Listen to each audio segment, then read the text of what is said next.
Bonjour à tous, Moadim les Simcha, et aujourd'hui nous accueillons Bezrat Hashem Yosef ou Moshe Rabbeinu. Controverse entre nos frères Ashkenaz et les Sfaradim qui ont l'habitude d'accueillir l'un ou l'autre de ces deux invités spécifiques. Alors je voudrais mettre en évidence deux éléments qui me paraissent importants, à la fois des points de convergence et des points de divergence entre Yosef et Moshe. Et ce n'est pas un hasard à mes yeux si il y a une controverse concernant celui que nous devons accueillir, Yosef ou Moshe.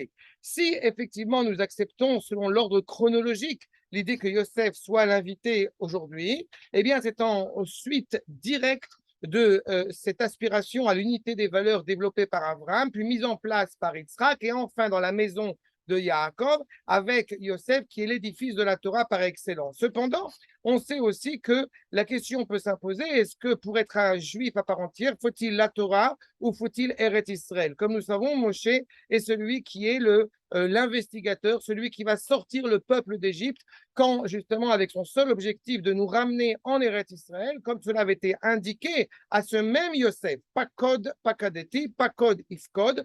Yosef avait demandé expressément qu'on n'oublie pas ses eaux en revenant en Eretz Israël. Yosef, qu'on rappelle le Gaon de Vilna, Gematria Tzion, et quand Moshe Rabbeinu s'apprête à sortir le peuple avec cette injonction reconnue par les Rachamim, qu'il est celui qui vient sauver le peuple d'Égypte, il se tourne d'abord vers Yosef en disant il est temps que nous retournions à la maison. Par conséquent, tu es libre de sortir du Nil dans ce tombeau d'airain ou rester ici en Égypte. Et donc, on se pose effectivement la question, est-ce que faut-il inscrire désormais Moshe dans la continuité du peuple, l'investigation de la Torah, comme rappelle le Midrash dans le traité de Shabbat, Moshe se présentant devant Akash Baruch Hu, les Malachim récusant la possibilité d'un être de chair et de sang, de recevoir la Torah. Et à ce moment-là, Akash Baruch Hu opère un miracle assez intéressant. Le visage de Moshe Rabbeinu se transforme en celui d'Avram Avinu.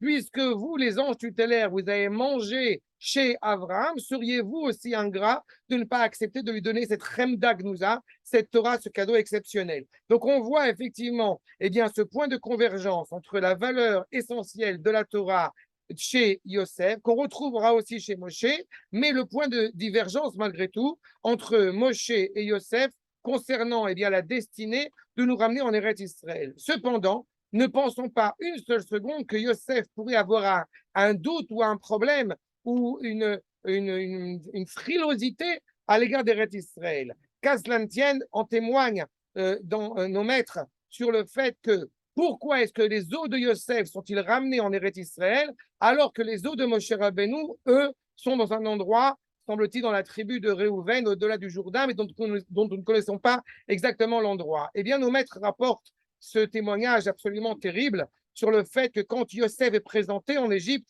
je le rappelle, il est présenté en tant que jeune hébreu. Nahar Gunav Meretz Haïvrin. Malgré sa présence en dehors d'Eretz Israël, jamais, au grand jamais, il n'oublie de signifier qu'il est d'abord et avant tout hébreu. Quand Moshe Rabbeinu est sauvé, sauve les femmes, les filles du puits de ces habitants de Midian, Tzipora, y compris, va le présenter comme étant un homme égyptien, et Moshe Rabbeinu ne réagit pas. Et voyez à quel point Akash Baruch Hu va être pointilleux sur des détails d'une telle petite importance. C'est ce qui explique, semble-t-il, que Moshe Rabbeinu n'eut pas le privilège de pouvoir clairement entrer en Eretz Israël. Mais encore une fois, là encore, ne tombons pas dans le piège de penser une seule seconde que Moshe serait dédaigneux à l'égard d'Eretz Israël, puisque son objectif premier était clairement de pouvoir reconstruire le Beth Amikdash en revenant en Eretz Israël afin de mettre fin à toute forme d'exil.